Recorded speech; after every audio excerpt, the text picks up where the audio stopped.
সোকল Gen Z যারা, তারা খুব ইম্পর্টেন্ট, তারা আমাদের বিগার ফিউচার, রাইট?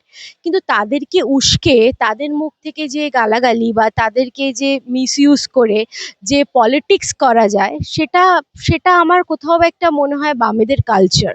না হলে আহ, নিজের লড়াই বা নারীত্ববোধ বা যে কোনো জিনিসের জন্য নিজের ইচ্ছেটা, আমি ঠিক ভুলের দিকে যাব না, প্রকাশ করার জন্য একটা মানুষকে যদি দেশ ছাড়তে হয়, সেই পলিটিক্যাল কথাটা যেটা বললে তুমি বামেদের সময়, সেই পলিটিক্যাল, আমি বলবো খুব উইক পলিটিক্যাল থট।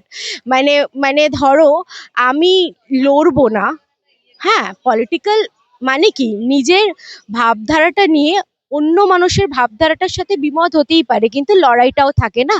কিন্তু আমি লড়বো না, কিন্তু আমি তাকে, আমি যেহেতু পাওয়ারে আছি, আমি তাকে মানে সমাজ থেকেই বের করে দেবো। সেটা তো স্ট্রংনেস নয়, সেটা তো দুর্বলতা। একদম নজির তৈরি করলো। ধন্যবাদ সরকারকে, ধন্যবাদ আমাদের বিজেপি সরকারকে, যে ওনারা ক্ষমতায় এসেই যা যা ভালো কাজ করেছেন, তার মধ্যে তাসলিমা নাসরিনকে ফিরিয়ে আনা একটা অনবদ্য নজিরবিহীন ঘটনা। তাসলিমা মানে প্রতিবাদ, তাসলিমা মানে একটা নারীত্ব। তো জিন্দাবাদ তাসলিমা, জিন্দাবাদ বিজেপি সরকার। যেহেতু আমি ফিল্ম নিয়ে আছি, আমি এইটা আমি আমাদের আমাদের ফেডারেশনে আমরা ফিল করতে পারছি যে এই যে যেই রঙেরই হোক, রং নিয়ে মাথা ব্যথা নিয়ে সবাইকে নিয়ে কাজ করে, যেটা শুভেন্দু অধিকারী আমাদের যে স্টেটমেন্টটা দিয়েছে, সেটা কিন্তু একটা ক্রিয়েটরদের জন্য একটা বড় প্রাপ্য।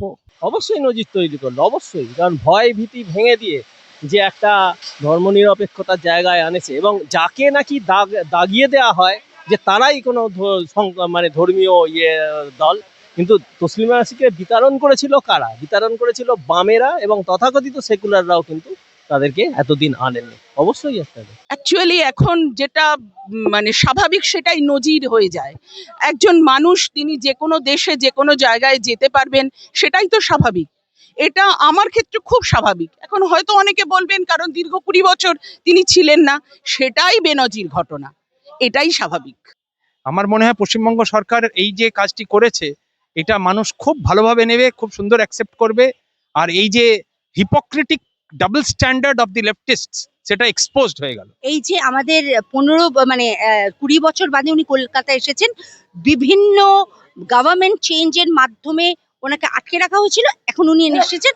আই হ্যাভ টু থ্যাঙ্ক, আমার কিন্তু কোনো কালার নেই, I am a British citizen, তো আমি বলতেও পারি না, কিন্তু I have to thank mister Suvendu Adhikari.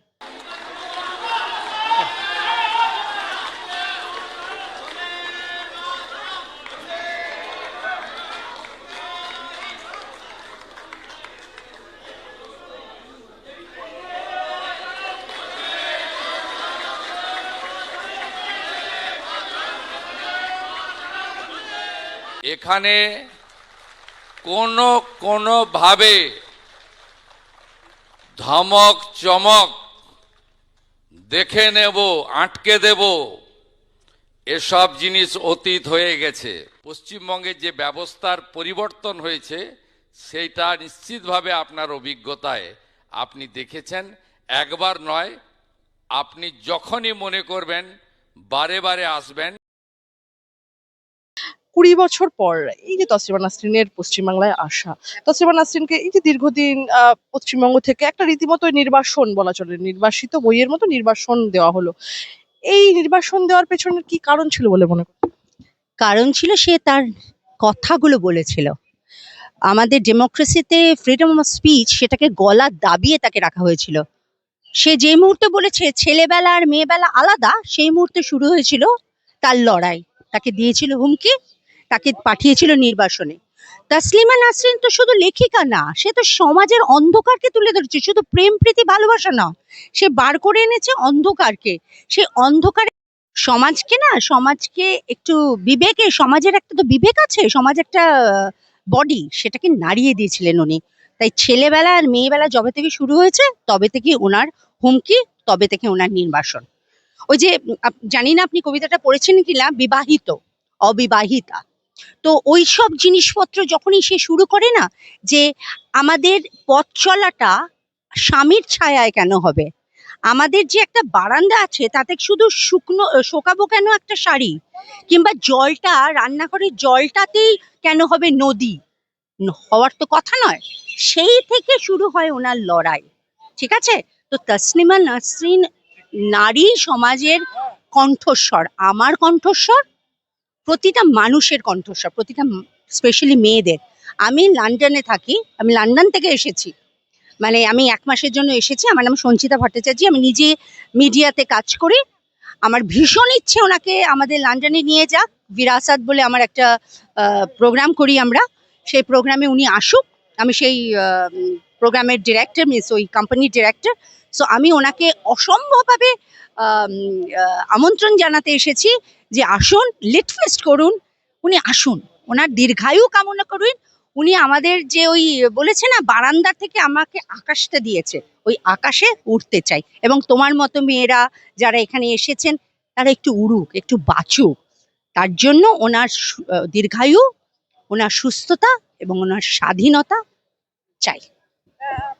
আপনি খুব ইম্পর্টেন্ট একটা কথা বললেন যে আমার মতো মেয়েরা বা আপনি মুক্ত মনে মুক্তভাবে যে চলাফেরা করার স্বাধীনতা, সেটা অবশ্যই মানে আমাদের ফ্রিডম অফ এক্সপ্রেশনটা যাতে প্র্যাকটিস করা যায়, সেই বাতাবরণটা তৈরি হওয়া খুব দরকার।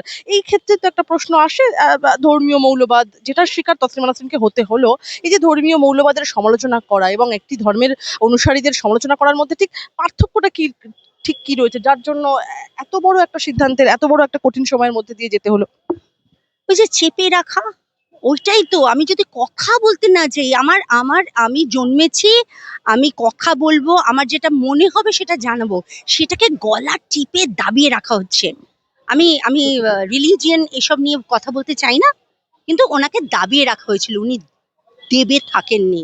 এবং আমার মনে হয় উনি ভীষণ আনন্দিত। এই যে আমাদের 20 বছর বাদে উনি কলকাতা এসেছেন, বিভিন্ন গভর্নমেন্ট চেঞ্জের মাধ্যমে ওনাকে আটকে রাখা হয়েছিল, এখন উনি এসেছেন। আই হ্যাভ টু থ্যাঙ্ক, আমার কিন্তু কোনো কালার নেই, I am a British citizen, তো আমি বলতেও পারি না, কিন্তু I have to thank mister Suvendu Adhikari for this amazing bold step. এইটুকুনি আমি বলতে পারি। আমি একটা প্রশ্ন করবো আপনার কাছে, এই যে একজন লেখকের বিতর্কিত মত প্রকাশের অধিকার ঠিক কতটা থাকা উচিত বলে আপনি মনে করেন? পুরোটাই। আরে, আমার মত আমি প্রকাশ করব, কে আসছে? There is no moral guardian. আমার মরাল গার্জিয়ান কে হতে পারে না। এই যে তুমি আমার প্রশ্ন করতে, আমি যা ইচ্ছে বলতে পারি। আর এখনকার কি হচ্ছে বলো তো, এই ফেসবুক, ইনস্টাগ্রাম, সোশ্যাল মিডিয়া জামানে একটা কথা কেউ বলবে, তাকে বিকৃতি করে প্রত্যেকের বক্তব্য পেশ করা হবে। সেটা বন্ধ হোক, এবং ওনার মতো লেখিকাকে যদি বলতে না দেওয়া হয়, তাহলে হলোটা কি সেটা বলো। আপনি একটা কথা বললেন, অবশ্যই আপনি একজন মানে ভারতীয় বংশোদ্ভূত এবং প্রবাসী বাঙালি বলা চলে। তো সেই জায়গা থেকে দাঁড়িয়ে আপনি বললেন যে আপনি মনে করেন কি কোথাও গিয়ে একজন লেখক বা শিল্পীকে এই যে রাজনৈতিক বা এই সামাজিক চাপের কারণে নির্বাসিত করা, এটা গণতান্ত্রিক মূল্যবোধের কি পরিপন্থী? এটা অবশ্যই, এটা তুমি বুঝে নাও। আমি যা বলার বলে দিয়েছি, এই নিয়ে আর কথা বলবো না। কতটা এক্সাইটেড লাগছে নিজের ভীষণ ভীষণ ভীষণ ভীষণ এক্সাইটেড। মানে এটা মানে আমি আসতে পারাতে, আমি আমার পাসপোর্ট নিয়ে ঘুরে বেড়াচ্ছি, আমাকে ঢুকতে দেওয়া হোক। আমি নিয়ে এসেছি, আমার আমন্ত্রণ পত্র এসেছে, মিস্টার হোসেন যে করছে অর্গানাইজার, ওনার তরফ থেকে আমার কাছে ইনভিটেশনটা এসেছে। So I am very very grateful. আমার বন্ধু কৌশিক গুহরা লন্ডন থেকে, সরি, ও দিল্লিতে বসে আছে, টাইমস অফ ইন্ডিয়াতে কাজ করেন, উনি আমাকে ইনভাইট করেছেন। এখানে TV9 অ্যান্ড এভরিবডি এসেছে, they are very good friends of mine. So I am very happy to see this. কলকাতার মানুষ ওনাকে এইভাবে আমন্ত্রণ জানাচ্ছে, এর থেকে আনন্দের কিছু হয় না। And thank you very much. Actually আমার মনে হয় পশ্চিমবঙ্গের যে পরিস্থিতি ছিল এত বছর, সেই জায়গায় এই যে নারী স্বাধীনতা বা ব্যক্তি স্বাধীনতা বা যে গণতন্ত্রের যে প্রত্যেকটা মানুষের নিজস্ব বক্তব্য রাখার একটা জায়গা, সেটা বোধহয় কোথাও একটা হারিয়ে গেছিল। না হলে তসলিমাদিকে 19 বছর ওয়েট করতে হয় না। আমার তো মনে হয় এই ম্যানিফেস্টেশনসটা কলকাতার মানুষের না ওনার, বোঝা যাচ্ছে না। কারণ 19 বছর লাগলো, মানে 14 বছরের বনবাস ছিল রামের, তা সেটাকে ওভার করে গেছে, ঠিক আছে। দিয়ে দেখা যাচ্ছে যে এরকম একটা লাইন, এত শত শত মানুষ এসছে, আবার যেটা সেইভাবে কোনো পাবলিসিটিও হয়নি। তো এটা এটা বোঝা যায় কলকাতা কতটা ইনরিচ সাহিত্য নিয়ে, কাব্য নিয়ে। তো মানে উনি কোনো কারণে কলকাতা আসতে না পারলেও কলকাতাকে উনি ছেড়ে দিয়ে অন্য কোথাও সেটেল হলো, কলকাতার মানুষ ওনাকে ছাড়েনি। এবং উনি 19 বছর পর যখন ফিরেছে, ওনার প্রতি যে ওনাকে শোনার যে মানুষের ত্রাণ, সেটা তো দেখাই যাচ্ছে। একটা প্রশ্ন করবো, অবশ্যই মানে আমরা দেখতে পাচ্ছি অগুন্তি অনুসারী ওনার, এবং খুব এনথুসিয়াস্ট যারা, তারা এখানে রীতিমতো রয়েছে, আপনিও তাদের মধ্যে অন্যতম। আর নিজের পেশাগত ব্যস্ততা থেকে সময় বার করে এই যে আসা, একদম মানে ছুটে চলে আসার যে প্রবণতা, সেখান থেকে বলুন আপনি কি মনে করেন যে একজন কোনো একজন লেখক যখন বা শিল্পীকে তার যে বিতর্কিত মত প্রকাশের অধিকার ঠিক কতটা থাকা উচিত আজকের এই সময়ে দাঁড়িয়ে? তুমি বলছো নিজের মত প্রকাশ বা সমাজের কিছু খারাপ দেখলে সেটা বলার যে সাহসটা, তো পুরোটাই থাকা উচিত। যদি কোথাও একটা গিয়ে আমরা ঠিকটার জন্য ঠিক আওয়াজ না তুলতে পারি, তাহলে তো আমরা দেশের একজন নাগরিক হওয়াটাই বৃথা, তাই তো? হয়তো অবজেকশন আসে, হয়তো সবকিছু সুবিধা মতো হয় না বলে অনেকটা ট্রাবল ফেস করতে হয়, সেটার একটা এক্সাম্পল আমরা তসলিমাদিকেই দিয়ে দেখতে পাচ্ছি। কিন্তু সেটা ওভারকামও করা যায়, মানে বলা উচিত, মানে হোয়াট এভার যাই ইচ্ছে হয়ে যাক। তাতে হয়তো সেই সময় কতটা বেনিফিশিয়াল হবে মানুষ জানে না, আগামীর প্রজন্ম বা আগামীর জন্য কিন্তু সেটা অনেকটা বেশি ওপেন আপ হয়ে যাবে অনেক কিছু। আমি একটা বিষয় বলবো, একটা মানে সবটাই পলিটিক্যাল, কারণ যখন এইরকম ধরনের একজন লেখিকা যিনি সবসময় তার বিভিন্ন সমাজের নিজের মানে অবস্থানের জায়গাটা নিয়ে তো সমালোচনা করা বা সেটাকে তুলে নিয়ে আসা, ইট ইজ ভেরি টাফ।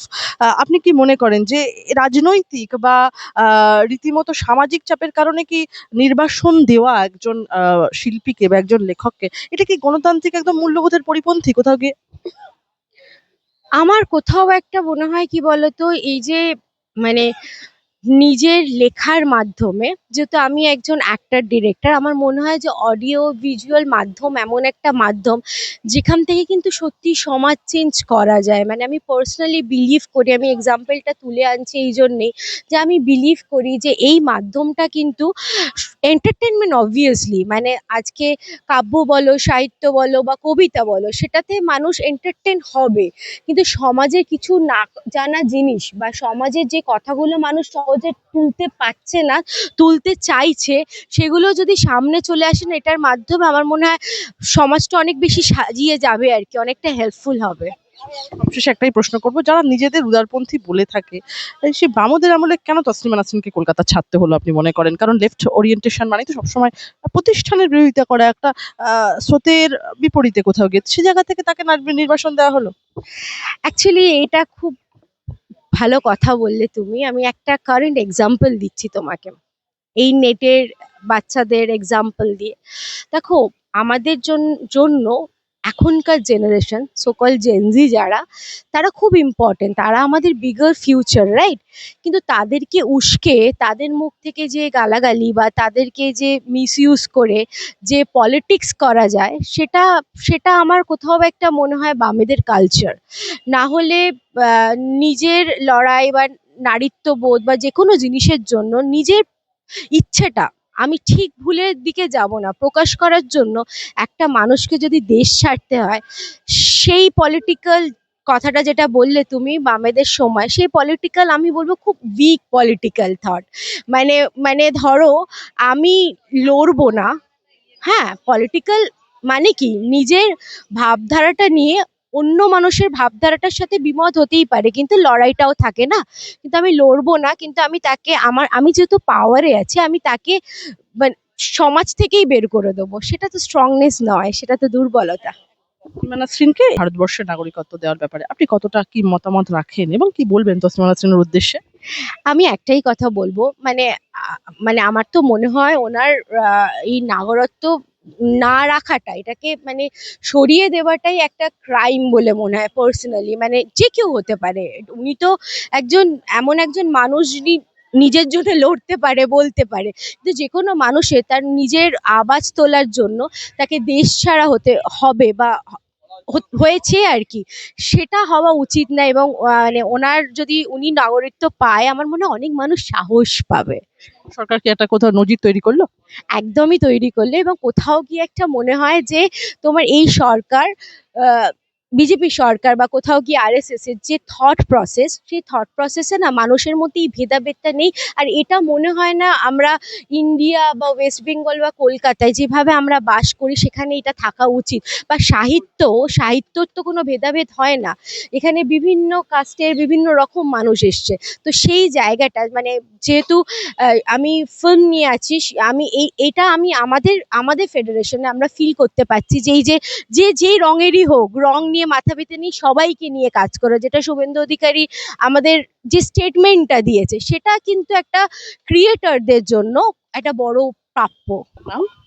আমার নাম সুচন্দ্রা মানে, আমার অ্যাক্টর ডিরেক্টর। না, সেটা তো একটা খুবই খারাপ ব্যাপার। সব থেকে আশ্চর্যের ব্যাপার হচ্ছে তসলিমা নাসরিন নির্বাসিত হয়েছিলেন বাম আমলে, এবং তথাকথিত সেকুলার 15 বছর কেটেছে, সেই সময়ও কিন্তু ওনাকে এই রাজ্যে স্থান দেয়া হয়নি।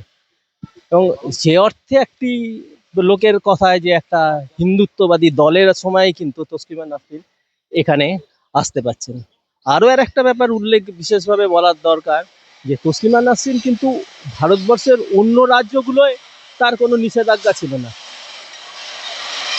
এবং আমরা নিজেদের প্রগতিশীল বলি, ধর্মনিরপেক্ষ বলি, অথচ আমাদের রাজ্যে উনি নির্বাসিত ছিলেন আর কি। আমার কাছে খুব ইম্পর্টেন্ট হচ্ছে যে এই এতগুলো বছর যে ছিলেন, এবং বাঙালি সেইভাবে কিছু ভেতরে ভেতরে একটা ক্ষোভ থাকলেও বলতে পারেনি। আমি এই নতুন রাজ্য সরকারকে এবং যে 3টি সংগঠন এইটাকে আনছে পশ্চিমবঙ্গের জন্য, সেকুলার ফ্রন্ট এবং অন্যান্য, তাদেরকে বিশেষভাবে ধন্যবাদ জানাই। অবশ্যই নজির তৈরি করলো, অবশ্যই, কারণ ভয় ভীতি ভেঙে দিয়ে যে একটা ধর্মনিরপেক্ষতার জায়গায় আনেছে, এবং যাকে নাকি দাগিয়ে দেওয়া হয় যে তারাই কোনো মানে ধর্মীয় দল, কিন্তু তসলিমা নাসরিনকে বিতাড়ন করেছিল কারা? বিতাড়ন করেছিল বামেরা, এবং তথাকথিত সেকুলাররাও কিন্তু তাদেরকে এতদিন আনেনি। অবশ্যই একটা, হ্যাঁ, সেটা তো হওয়াই উচিত। সেটা যদিও কেন্দ্রীয় সরকারের ব্যাপার, কিন্তু অবশ্যই একটা পলিটিক্যাল অ্যাসাইলাম তো দেওয়াই উচিত, এবং নাগরিকত্ব দেওয়া উচিত বলেই আমি মনে করি। অবশ্যই গণতন্ত্রের পরিবর্তী, সেটা শুধু পশ্চিমবাংলায়, ভারতবর্ষ, পৃথিবীর যে কোনো জায়গায়, সে সালমান রুশদিই হোক বা অন্য যে কোনো জায়গায় হোক, অবশ্যই সেটা পরিপন্থী। এবং পশ্চিমবাংলার ক্ষেত্রে তো আমি বেশি করে বলবো যে যেখানে বাক স্বাধীনতার কথা, সাংস্কৃতিক স্বাধীনতার কথা, নাট্য স্বাধীনতার কথা ইত্যাদি বিভিন্ন বলা হয়, অথচ একজন লেখিকা বা লেখক যিনি হন, তিনি কিছু লেখার জন্যে তাকে ব্যান করে দেওয়া হলো প্রায় 2 দশক। এটা তো পশ্চিমবঙ্গবাসী হিসেবে, বাঙালি হিসেবে, এটা আমার কাছে খুবই একটা দুঃখের। উদ্দেশ্যে কি বলবো? বলবো আসুন, লেখালেখি করুন, আপনার অব্যক্ত কথা প্রকাশ করুন। আমরা একটা ব্যাপক অংশের বাঙালি আপনার সঙ্গে আছে, এটাই বলার। নীলোৎপল দত্ত। একদম নজির তৈরি করলো। ধন্যবাদ সরকারকে, ধন্যবাদ আমাদের বিজেপি সরকারকে, যে ওনারা ক্ষমতায় এসেই যা যা ভালো কাজ করেছেন, তার মধ্যে তসলিমা নাসরিনকে ফিরিয়ে আনা একটা অনবদ্য নজিরবিহীন ঘটনা। তসলিমা মানে প্রতিবাদ, তসলিমা মানে একটা নারীত্ব। তো জিন্দাবাদ তসলিমা, জিন্দাবাদ বিজেপি সরকার। একদম নয়, কোনো শিল্পীর রং হয় না। উনি একজন শিল্পী, উনি কি প্রতিবাদ করলেন তার জন্য ওনাকে নির্বাসিত হতে হলো, এটা কিন্তু মানে সরকারের লজ্জা। এটা মুখ লুকোনো উচিত নয়, মুখ লুকোনো মানে জায়গা পাওয়া উচিত নয় এরকম একটা মানে বাজে ঘটনা। তো দেখেছি লেফট লিনিং যে পলিটিক্স, অ্যাকচুয়ালি বামপন্থা, তারা তো উদারনীতিবাদে বিশ্বাস, কিন্তু কোথাও গিয়ে এই যে সামাজিক চাপের কারণে বা আমলেই নির্বাসিত হতে হলো একজন প্রগতিশীল লেখিকাকে, এটাকে কিভাবে দেখবেন? এটা খুবই একটা, আমি কি বলবো, আমরা এইরকম এইভাবে যে একজন শিল্পীকে এত বছর কয়েকটা, তার দোষ কি? সত্যি কথা বলেছে, তার দোষ কি? প্রতিবাদ করেছে। তো এটা আমার কাছে ভীষণভাবে নিন্দনীয়। আমি সবশেষে জিজ্ঞেস করবো, তসলিমা নাসরিনকে কি কোথাও গিয়ে এই যে ভারতের নাগরিকত্ব দেওয়া উচিত, এবং তাতে কি পশ্চিমবঙ্গ আরো প্রগতিশীল এবং চিন্তাধারার একটা উৎকৃষ্ট মানের ভারত গড়তে সাহায্য করবে বা সহজ হবে কোথাও গিয়ে ল্যান্ডস্কেপটা? একদম উচিত, তো ওনাকে ভারতীয় নাগরিকত্ব দেওয়া উচিত। উনি যেখানে থাকতে চান ভারতবর্ষে সেখানে থাকতে পারেন। ওনার শিল্পী সত্তা, ওনার কাজকর্ম যেটা করতে উনি চান সেটা করার স্বাধীনতা ওনাকে দেওয়া উচিত। তসলিমা নাসরিনের উদ্দেশ্যে কি বলবেন? এসছেন এখানে, এত কিউ লম্বা, নিজের সময় বার করে। হ্যাঁ, উনি যদি দেখতে পেতেন তাহলে মানে ওনার মনে হতো যে অনেক দিন উনি একটা কি বলবো, কালো দিন কাটিয়েছেন। নতুন সূর্যোদয়। অনেক অভিনন্দন ম্যাডাম তসলিমা নাসরিন, অনেক ভালোবাসা। দেখুন, সবাই একটাই কথা বলবে, যেটা অদ্ভুত ভালো লাগার অনুভূতি, যাকে দেখে আমরা অন্তত, বিশেষত মানে আমি অন্তত বলবো, আমরা না বলে, যে বুঝেছিলাম প্রতিবাদটা এভাবেও করা যায়, মানে সবকিছু সহ্য না করে এভাবে বলা যায়। এটা ওনার লেখা পড়ে আমি অন্তত প্রথম বুঝেছিলাম। হয়তো আমার জেনারেশনের আরো অনেক মহিলারাই একই কথা বলবেন। নিজস্ব মতামত প্রকাশ করা একজন লেখকের, এই বিতর্কিত মত প্রকাশের অধিকার কতটা থাকা উচিত বলে আপনি মনে করেন? কতটা মত প্রকাশের অধিকার সবার থাকে, যদি সরাসরি সেটা অন্যকে আঘাত না করে। এবার কেউ যদি কোনো বোকা বোকা ধারণা নিয়ে বসে থাকে, তাহলে তাকে বাঁচানোর ক্ষমতা কারুর নেই। কিন্তু যার স্বচ্ছ চিন্তাধারা আছে, তাকে শারীরিক বা মানসিক আঘাত না করে মত প্রকাশের স্বাধীনতা সবার থাকা উচিত। আমি বলবো পশ্চিমবঙ্গ সরকার কি একটা নজির তৈরি করলো? অ্যাকচুয়ালি এখন যেটা মানে স্বাভাবিক, সেটাই নজির হয়ে যায়। একজন মানুষ তিনি যে কোনো দেশে যে কোনো জায়গায় যেতে পারবেন, সেটাই তো স্বাভাবিক। এটা আমার ক্ষেত্রে খুব স্বাভাবিক। এখন হয়তো অনেকে বলবেন কারণ দীর্ঘ 20 বছর তিনি ছিলেন না, সেটাই বেনজির ঘটনা। এটাই স্বাভাবিক। পরিপন্থী তো বটেই। অ্যাকচুয়ালি যে যাই বলুন, ক্ষমতায় যিনি থাকেন তারা যেটা ভাবেন বা তাদের যেটা ভাবতে বাধ্য করা হয়, সেটাই আমরা বাস্তবে দেখি। এটাই তো শুধু মানুষ হতে পারে না, প্রচুর মানুষ তাদের বিভিন্ন মত, এবং অনেক মত এক জায়গায় মেলে বলে আজকে এখানে এই বিশাল লাইন আপনি দেখছেন। নাসরিনের উদ্দেশ্যে কি বলবেন, এই এই যে উচ্ছ্বাস? দিদির উদ্দেশ্যে একটাই কথা বলবো, উনি এইরকম ভাবে লিখুন এবং আমাদের মতো আরো প্রচুর মানুষকে বোঝান সত্যিটা কি, স্বীকার করেন, জয়ের ইয়ে তৈরি করুন। আমি সুদীপ্তা চক্রবর্তী। কি কেন হয়েছে আমরা জানি, যে আগের যে পূর্বতন সরকারের জন্য এই জিনিস হয়েছে, কিন্তু আজ আমাদের ভাগ্য ভালো, আমাদেরও সবার সৌভাগ্য যে উনি পশ্চিমবঙ্গে আবার ফিরে আসতে পেরেছেন, এবং যে মানবতাবাদী এবং ট্রু সেকুলার বলতে যা বোঝায় মুক্তমনা তসলিমা নাসরিন, উনি যে আবার এই পশ্চিমবঙ্গে ফিরে আসতে পেরেছে, এটা অত্যন্ত আনন্দের এবং গর্বের আর কি আমাদের কাছে। এটা অবশ্যই একটা নজির। এটা পশ্চিমবঙ্গের যে কৃষ্টি, যে সংস্কৃতি, তার সাথে একদম তাল মিলিয়ে, যেটা একদম ঠিক হয়নি, মৌলবাদীদের চাপে পড়ে ওনাকে সরিয়ে দেওয়া হয়েছিল, আজকে আবার এই রাজ্যে ফিরিয়ে এনে যে কলঙ্ক অধ্যায় তৈরি হয়েছিল, তা থেকে আমাদের সাবমোচন হলো। নমস্কার, থ্যাংক ইউ। এটা তো এক শ্রেণীর মানুষকে তোষণ করার জন্য যে পূর্ববর্তী সরকার বা রাজনৈতিক দলগুলি মানে এই অন্যায় কাজটা করে গেছিল। হ্যাঁ, এটা হচ্ছে এক শ্রেণীর মানে ফান্ডামেন্টালিস্ট, রিলিজিয়াস ফান্ডামেন্টালিজমকে তোষণ করে একটা ভোট ব্যাংক যাতে নষ্ট না হয়ে যায়, সেই জন্যে ওনাকে ঢুকতে দেওয়া হয়নি। হ্যাঁ, সেই জন্যই ঢুকতে দেওয়া হয়নি। তো সংবিধানের যে মূল্যবোধ, the values in the constitution, article 19(1)(a), freedom of speech and expression, মুখে লেফটিস্টরা অনেক কিছু বলে কিন্তু কাজে সেটা উল্টো করে। তারই এইটা একটা উদাহরণ, যে ওইরকম একজন লেখিকা যিনি নিজের কথা লিখেছেন, ক্রিয়েটিভিটি, সেটাকে মানে মাথায় না রেখে এরকম করে জাস্ট একটা মানে ফান্ডামেন্টালিস্টদের তোষণ করার জন্য ওনাকে পশ্চিমবাংলা থেকে বাইরে করে দেওয়া হয়েছিল। যারা তথাকথিত, ভিড়টা দেখেই বুঝতে পারছেন মানুষ কতটা রেগেছিল আর মানুষ কতটা আপ্লুত, কত খুশি উনি বাংলায় ফিরে আসাতে। পশ্চিমবঙ্গ সরকার কি একটা নজির তৈরি করলো? একদম খুব ভালো নজির তৈরি করেছে। আমার মনে হয় পশ্চিমবঙ্গ সরকার এই যে কাজটি করেছে, এটা মানুষ খুব ভালোভাবে নেবে, খুব সুন্দর অ্যাকসেপ্ট করবে। আর এই যে hypocritic double standard of the leftist, সেটা এক্সপোজড হয়ে গেল। আমি একটা কথা বলবো, আমরা দেখলাম যে একজন লেখকের কি কি মনে করেন, একজন লেখকের বিতর্কিত মত প্রকাশের স্বাধীনতা ঠিক কতটুকু থাকা উচিত? একদম থাকা উচিত, সাবজেক্ট টু রিজনেবল রেস্ট্রিকশনস। কিন্তু একটা কথা বলুন, যদি কেউ কোনো অপরাধ করেও থাকে, আমি ধরে নিচ্ছি কোনো লেখার মাধ্যমে কোনো ব্লাসফেমি হয়েছে, সেটার বিচার কে করবে? সেটার বিচার কি মৌলবীরা করবে? সেটার বিচার কি কোনো ধামাধরা কোনো ফান্ডামেন্টালিস্টরা করবে? বিচার করবে আইন, আদালত। সে আইনে কমপ্লেন হতো, সেখানে বিচার হতো। কাউকে গায়ের জোরে এইভাবে একটা জায়গা থেকে তাড়িয়ে দেওয়া, এটা তো কোনোভাবেই মেনে নেওয়া যায় না। এই যে ধর্মীয় মৌলবাদের সমালোচনা করা এবং একটি ধর্মের অনুসারীদের সমালোচনা করার মানে হিসেবে রীতিমতো কি কোথাও গিয়ে মনে করেন একজন শিল্পীকে ধর্মীয় মৌলবাদের সমালোচনা করার জন্য রাজনৈতিক বা সামাজিক চাপের কারণে নির্বাসিত করা, এটা কি সত্যি গণতন্ত্রের পরিপন্থী? একদম গণতন্ত্রের পরিপন্থী। কে কতটা কথা বলতে পারবে, কার কতটা বাক স্বাধীনতা আছে, সেটা সংবিধান ঠিক করে দিয়েছে। সেটা কোনো ধর্মের ধ্বজাধারীরা ঠিক করে দিতে পারে না। আর সংবিধানে যেটুকু আছে সেটার বিচার করবে কোর্ট, আদালত। যেদিন ওনাকে এখান থেকে তাড়ানো হয়েছিল, সেদিন তারা নিউজে আমি একটি ফোন করেছিলাম, কোন এক মসজিদের মুফতি বা মৌলবী, আমার মনে নেই। আমি ফোন করে, তখন তো ল্যান্ডলাইন ছিল, আমি ফোন করে এটাই বলেছিলাম যে according to you she has committed an offence, সেটা আপনি আপনার ধর্মীয় অনুযায়ী সেই অফেন্সের বিচারটা কে করবে? পুলিশে কমপ্লেন করুন, কোর্ট বিচার করবে, আপনারা বিচার করার কে? যদি কেউ কোনো অপরাধ করে সেই অপরাধের বিচার করবে পুলিশ, আইন, আদালত। কোনো ফান্ডামেন্টালিস্টদের এটা বিচার করার অধিকার নেই, আর আইন নিজে হাতে তুলে নেবার কারোর কোনো অধিকার নেই। তসলিমা নাসরিনকে ভারতবর্ষের নাগরিকত্ব দেওয়া কতটা প্রয়োজনীয় বলে মনে করছেন, এবং তাতে কি পশ্চিমবঙ্গে আরো প্রগতিশীল চিন্তাধারার এক উৎকৃষ্ট মানের ভারত গড়তে সেই রাস্তাটা সহজ করবে? আমার পার্সোনাল অভিমত দেওয়া উচিত, কিন্তু এই ব্যাপারটা পলিসি ম্যাটার, এটা সেন্ট্রাল গভর্নমেন্ট ঠিক করবে।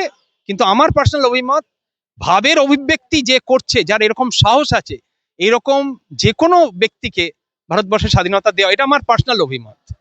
একটাই প্রশ্ন আপনার কাছে, আমরা দেখতে পাচ্ছি সাম্প্রতিককালে মরক্কো থেকেও হাজার হাজার মানুষ স্পেনে প্রবেশ করছে। এই যে স্পেন কি তাহলে কোথাও গিয়ে মুসলিম দেশ হতে চলেছে? এর ছোট্ট শহর সিউটায় প্রায় 50,000 অনুপ্রবেশকারী মরক্কোর মুসলিমরা শত শত সংখ্যার দোকানপাট ভাঙচুর চালাচ্ছে। কি এরকম এরকম উদাহরণ তো বিশ্বের ইতিহাসে অনেক আছে। ইন্দোনেশিয়া দেখুন, অন্যান্য কয়েকটা দেশ দেখুন, এটা তো বলতে গেলে অনেক সময় লাগবে, তবে এরকম উদাহরণ প্রচুর আছে। ধন্যবাদ। আমার নাম প্রফেসর প্রেম কুমার আগরওয়াল।